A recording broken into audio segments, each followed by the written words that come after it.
ഓണമിങ് അടുക്കാറായിരിക്കുകയാണ്. ഇനി ഏതാണ്ട് ഒരു മാസം പോലും ഇല്ല ഓണത്തിന്. സംസ്ഥാനത്ത് വെളിച്ചെണ്ണ വില വർധനവ് പല അടുക്കളകളുടെയും ബജറ്റ് തെറ്റിച്ചിട്ടുണ്ട്. അതോടൊപ്പം തന്നെ പച്ചക്കറി വിലയിലും ഏറ്റക്കുറവുകൾ സംഭവിച്ചിട്ടുണ്ട്. ഞാനിപ്പോൾ ഉള്ളത് കോഴിക്കോട് പാളയം മാർക്കറ്റിലാണ്. ഈ പച്ചക്കറി വില കഴിഞ്ഞ 2 ആഴ്ചകളായിട്ട് പല വിലയാണ് പച്ചക്കറിക്ക്. ചിലതിന് കൂടുതലാണെങ്കിൽ ഈ ആഴ്ചയോടെ പലതിനും വില കുറഞ്ഞിട്ടുണ്ട്. അപ്പോൾ നിലവിൽ ഏതാണ്, എന്തിനൊക്കെയാണ് വില കൂടുതൽ എന്ന് നമുക്കൊന്ന് ചോദിച്ചറിയാം.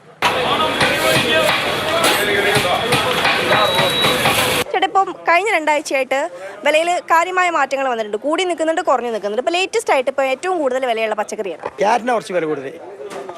ബീൻസിനും ക്യാരറ്റിനുമാണ് കുറച്ചുകൂടെ വില കൂടുതലെന്ന് തോന്നുന്നു. ബീൻസ് ഇപ്പോൾ വില കുറഞ്ഞു, ഇപ്പോൾ 50-60 ആയി. ഇപ്പോൾ പൊട്ടിപ്പോയി. കഴിഞ്ഞ ആഴ്ച കുറച്ച് കൂടുതൽ.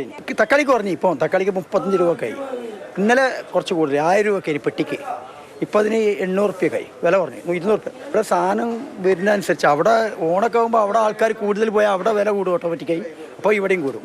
കഴിഞ്ഞ 2 ആഴ്ചകളെ അപേക്ഷിച്ച് ഈ ആഴ്ച ഏതായാലും പച്ചക്കറിക്ക് അല്പം വിലയൊന്ന് കുറഞ്ഞിട്ടുണ്ട്. കഴിഞ്ഞ ആഴ്ചയൊക്കെ പച്ചമുളകിന് 100 രൂപയുടെ അടുത്തൊക്കെ വിലയുണ്ടായിരുന്നു. ഇപ്പോൾ അത് കുറഞ്ഞിട്ടുണ്ട്. അതുപോലെ ഉള്ളിക്കും കൂടുതൽ വിലയുള്ളത് ക്യാരറ്റിനാണ്.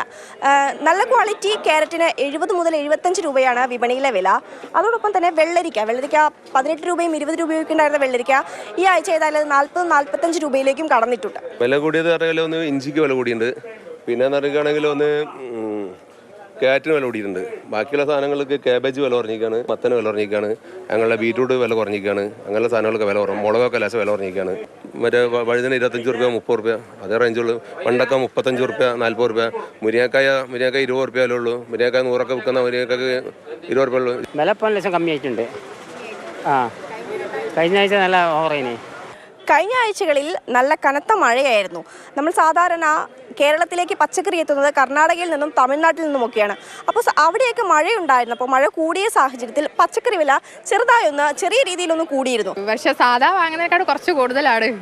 അതാ ഞാൻ വില കൂട്ടിയെങ്കിൽ വില ഇട്ട് പേടിപ്പിക്കുകയാണോന്ന് വെച്ചേ. വില ഓരോ ദിവസവും വ്യത്യാസങ്ങൾ വന്നുകൊണ്ടിരിക്കുകയാണ്. അപ്പം ഹോൾസെയിൽ പീടികയിൽ നമ്മൾ വാങ്ങുന്നു. പക്ഷേ ഓരോ ദിവസവും നമ്മൾ ഇവിടെ വരുമ്പോൾ ഓരോ ദിവസത്തിൻ്റെയും വില നമ്മൾ അന്നത്തെ ദിവസം ചോദിച്ച് വാങ്ങണം. വില കൂടാതിരിക്കാൻ എല്ലാവരും കൂടി ഒന്ന് ശ്രമിച്ചാൽ വലിയ ഉപകാരമാണ്. നിലവിൽ മാർക്കറ്റിൽ പച്ചക്കറി വിലയ്ക്ക് അല്പം വിലക്കുറവുണ്ട്. പക്ഷേ ഓണമാണ് വരാനിരിക്കുന്നത്. വരും ആഴ്ചകളിൽ പച്ചക്കറി വില ഒരുപക്ഷെ ഇതിലും കൂടിയേക്കാം. പാളയത്ത് നിന്നും ക്യാമറാമാൻ വേണുവിനോടൊപ്പം അഞ്ജന സുകുമാരൻ, മാതൃഭൂമി ന്യൂസ്.